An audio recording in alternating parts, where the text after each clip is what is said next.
Okay, over the weekend, um, my son has been listening to these YouTubers who are all like 45 stone plus. So they're like morbidly obese. But they've all been like ranting about how the world doesn't cater to them and nobody will help them. They don't, you know, this concept that, you know, it's like it's strange to me. You know, I'm plus size. We all know this. You know, I've been plus size since I had my son. You know, and I've had a lot of health issues. Funny thing is, I've had a lot of health issues that have nothing to do with my weight. But if you're like 45 stone plus, you enter the world of like morbid obesity. You begin to enter the world of like morbid obesity. Now, when you start to become morbidly obese, and it is a proper like term, it's a doctor's term, morbidly obese. Okay, it's what the doctors call it. Okay, it is a clinical term. It will start putting pressure on your heart, your lungs, and eventually all of your other internal organs. So you end up with things like heart problems, breathing issues, and could cause all sorts of other medical problems. Now, that being said, there's a lot of people who are morbidly obese, who are like 45 stone plus, who are quite happy being that way, which is fine. If you're like that and you're happy, you carry on being you. And there are lots of people who are like that and are trying to get help. And that's really good too, because, you know, it's better for your health if you get help and you start losing that weight. But however you are, whichever way you go, you do you, and, you know, whatever.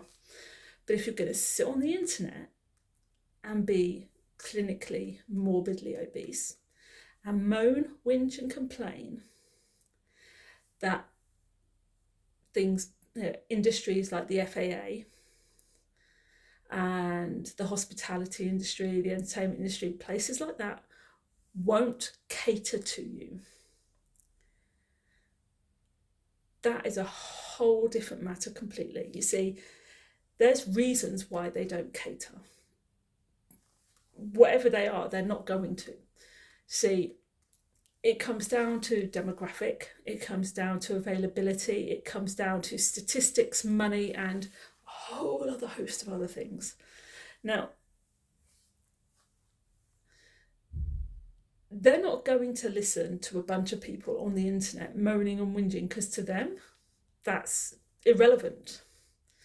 If you're going to sit on social media whinging, as far as they're concerned, you're a waste of space. You're not worth it to them. You know, they can block you, they can ignore you, they can just brush you off.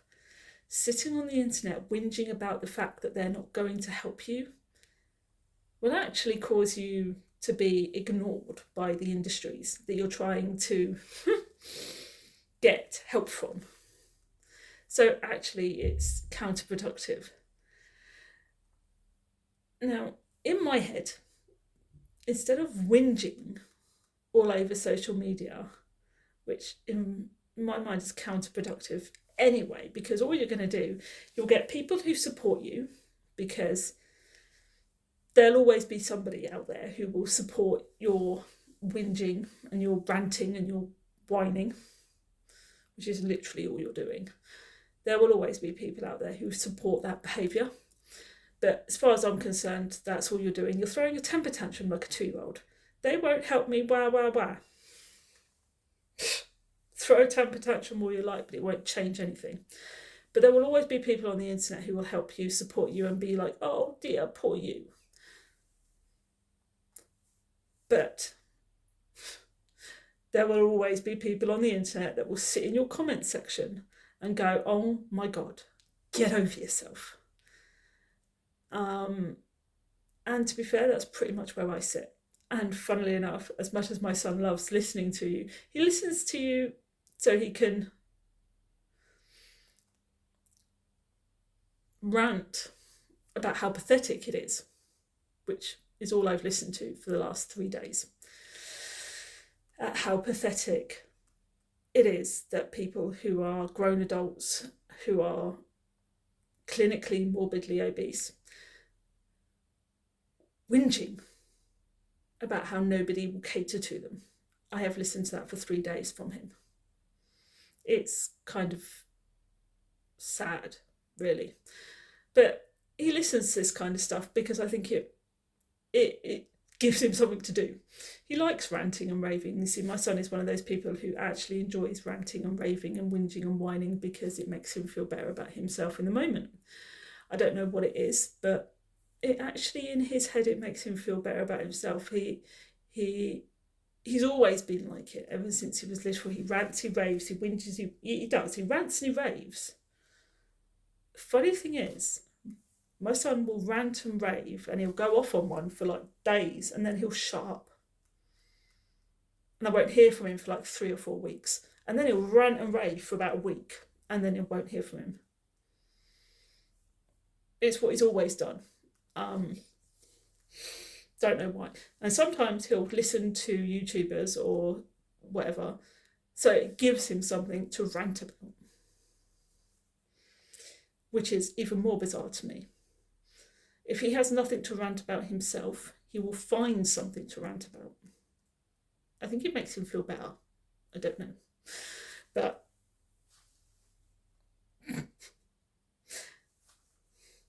I don't get it. But it does. He needs to. He finds that he needs to rant sometimes. So he does this. And sometimes he needs to find things to rant about when he has nothing to rant about. It's very strange. So for the last 3 days, this is all I've heard. Okay. Just don't. But back on topic. Anyway, in my head, the only thing I've thought for the last few days is this concept that if these people who are ranting about these industries not helping them actually want help, they need to do something proactive. And sitting on the internet isn't proactive. That's counterproductive, completely counterproductive. Because one, it gives my son complete ammo to just rant at me for days on end, which is really quite kind of hard work and gives me a little bit of a headache. And two, it doesn't help them or their cause at all. It just doesn't help their cause in the slightest. So what they've written in my head, and you lot can all tell me I'm wrong, and you can tell me that I'm completely wrong. You lot can say that I'm wrong about this, but in my head, it makes far more sense, instead of ranting on the internet about how much these people won't help them and don't support them, and that are being, I think the term is fat phobic. Okay? These people, these industries are being fat phobic. I think that's the term that's used. Instead of complaining, whinging, and calling these industries fat phobic, what they need to do, the logical thing to do, is to contact their local airports and ask for meetings with their airport directors or the border directors, or even the airport managers, and actually have a conversation with them. Ask them questions, find out the reasons why they don't feel it's necessary to,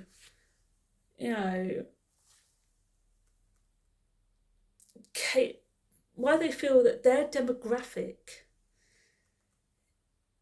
isn't worth investing in across the board. I mean, because it won't just be one airline, it'll be across all the airlines. So why the FAA feel that it's not productive for them to be investing in their demographic, and what it would need to happen for that to change. And they need to make appointments with the managers of hotels, hotel chains, and the local ones, obviously they're local ones, and restaurant chains and things like that, and ask the same questions. Find out why they don't feel it necessary to make these changes, why they don't feel their demographic is, why they don't feel like it's important enough for their demographic is, as a whole, is important enough for them to be making these changes for, and what it is that needs to be changing for them to then look at this demographic and actually actively want to make changes for them and start catering for their needs. And they need to actually talk to these people in person and find out what it would take, and then use social media to say, look, I've had meetings with these people, this is what it said, this is what they told me, I need your help to help me make these changes. This is what they've told me, this is what needs to change, can you help? They're not fat phobic, they just, my demographic just isn't viably, isn't worth their time at the moment. It isn't worth the money to make the changes right now. This is what needs to change, and this is what needs to happen to make them reevaluate my demographic and begin to make the changes necessary to accommodate my demographic. Can you help? They can use their platforms on social media to actively help their demographic, but they need to know what it is they're doing first. So they need to have meetings with these people, with these companies, with the higher ups, find out the answers to what it is that needs to happen to make these changes start to happen, to bring their demographic to the table, to start, have them start making changes, because these changes won't be cheap. They'll cost thousands, maybe even millions in some degrees, and they won't do that for no reason. So they need to find out what it would take for them to make these changes, or to begin to make these changes, or even begin talking about making these changes. And then they can use their platform, instead of whinging about how they won't help, they can use it to say, look, I've spoken to them, this is what needs to happen. Can you all help? Can you all help me get the message out? It's far more productive and could actually, bring something worthwhile to their demographic. But, what do I know? I'm just, I don't know. I just feel like it's far better for everybody involved, rather than whinging about how nobody helps them, to actually try and do something productive and find the real answers and get that out there. But have to let me know what you think. All right? Bye.